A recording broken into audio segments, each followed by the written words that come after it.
अंसर यासिर है। मैं UMC उम्मीद मल्टीमीडिया चैनल की तरफ से आपको खुशामदीद कहता हूँ। आज हम क्लास 9 केमिस्ट्री का लेक्चर नंबर 30 डिस्कस करेंगे। Electrochemical sales.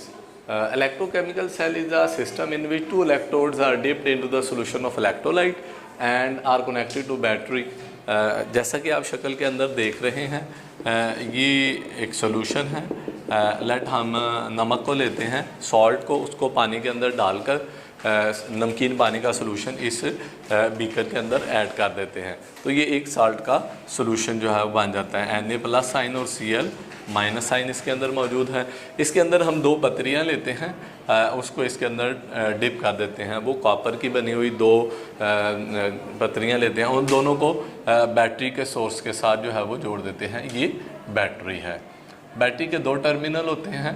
वो इलेक्ट्रोड जिसको बैटरी के पॉजिटिव टर्मिनल से जोड़ा जाता है एनोड कहलाता है, और वो इलेक्ट्रोड जिसको बैटरी के नेगेटिव टर्मिनल से जोड़ दिया जाता है वो कैथोड कहलाता है।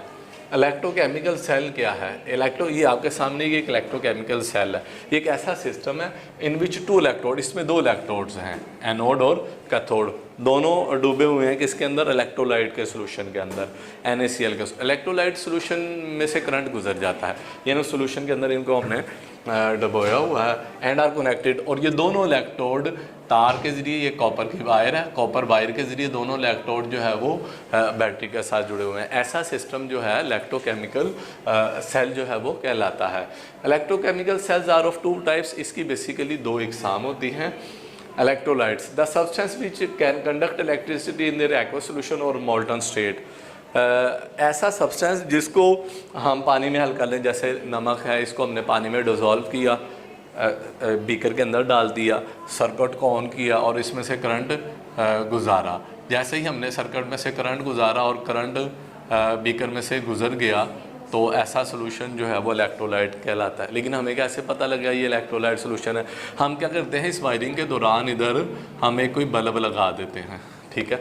बल्ब लगाने के बाद हम इसके अंदर सॉल्यूशन डालते हैं NaCl का, ठीक है, और बैटरी को स्विच ऑन करते हैं। जैसे ही ऑन करता है तो करंट गुजरता है सॉल्यूशन में से, सॉल्यूशन से करंट गुजर कर दोबारा बैटरी की तरफ फ्लो करेगा। और इस दौरानिए में अगर बल्ब रोशन हो जाए तो इसका मतलब उस सॉल्यूशन में से करंट गुजर गया है। इसका वो सॉल्यूशन जिसमें से करंट गुजर जाए, उस सॉल्यूशन को हम इलेक्ट्रोलाइट का नाम देते हैं। ऐसा सब्सटेंस कंडक्ट। लेकिन सूरत हाल क्या है, अगर वो सॉल्यूशन पानी में हल किया जाए, पहली शर्त है एक्वस सॉल्यूशन में, यानी पानी में हल करेंगे तो तब उसमें से करंट गुजरेगा, बल्ब ऑन होगा। अगर हम पानी में नहीं हल करते हैं, हम नमक को मेल्ट कर लेते हैं, मोल्टन स्टेट, पिघली हुई हालत में लेके नमक ले लेते हैं और बैटरी को ऑन करते हैं और करंट बल्ब ऑन हो जाता है, इसका मतलब ये इलेक्ट्रोलाइट है। यानी इलेक्ट्रोलाइट एक्वस सॉल्यूशन में और पिघली हुई हालत में से उसमें से करंट जो है वो गुजर जाएगा। Electricity can not pass through the solid NaCl बन इन एक्वस सॉल्यूशन। अच्छा, अब देखें, हमने कहा पानी में डाला तो करंट गुजर गया, मेल्ट लिया, मोल्टन लिया तो तब भी करंट गुजर गया।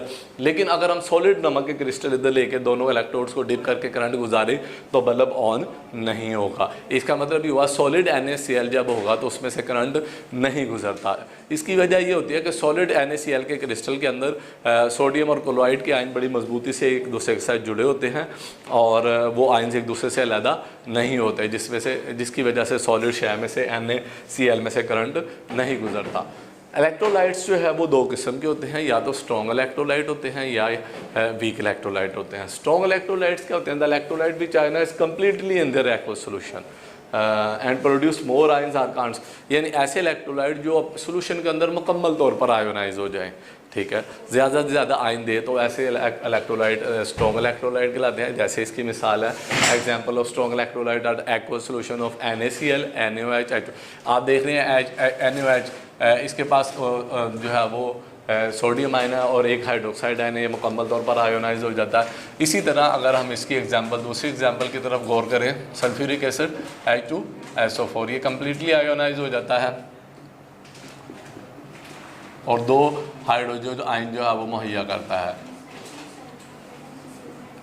यानी इसके पास 2 हाइड्रोजन आए थे, इसके दो हाइड्रोजन आयन आयोनाइज हो गए। तो ऐसा जो है वो सब्सटेंस जो है वो इलेक्ट्रोलाइट वो स्ट्रॉन्ग कहलाता है। यानी सल्फ्यूरिक एसिड मुकम्मल तौर पर 2 आयंस में तब्दील हो गया, NaOH मुकम्मल तौर पर OH आयन में तब्दील हो गया। दूसरी किस्म इसकी कहलाती है weak electrolyte. The electrolyte which ionise to small extent when dissolve in water and can not produce more ions. ऐसे इलेक्ट्रॉन जिसको आप सोल्यूशन में डालें तो वो डिज़ोल्व हो जाएं और डिज़ोल्व होने के बाद कम हाइड्रोजन कम आयंस मुहैया करें, मुकम्मल तौर पर आयोनाइज ना हो। तो ऐसे आयंस जो है वो वीक इलेक्ट्रोलाइट्स जो है वो कहलाते हैं। जैसा कि अगर आप गौर करें तो ये एसिटिक एसिड है CH3 COO। एसिटिक एसिड को पानी के अंदर डाला जाता है, तो बल्कि ये नीचे भी मैंने इस रिएक्शन को रिप्रेजेंट किया हुआ है CH3 COO -+ H2O।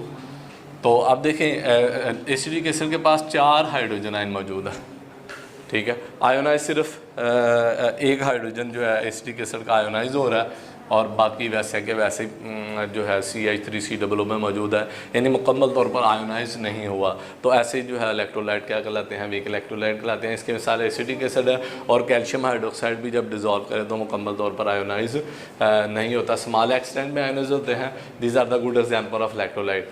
Electrolyte do not ionise completely, जैसा कि आपने देखा इसके पास 4 हाइड्रोजन आयन थे लेकिन एक आयन निकला और 3 वैसे के वैसे इस मालिक्यूल के अंदर मौजूद हैं, आयोनाइज मुकम्मल तौर पर नहीं हुए।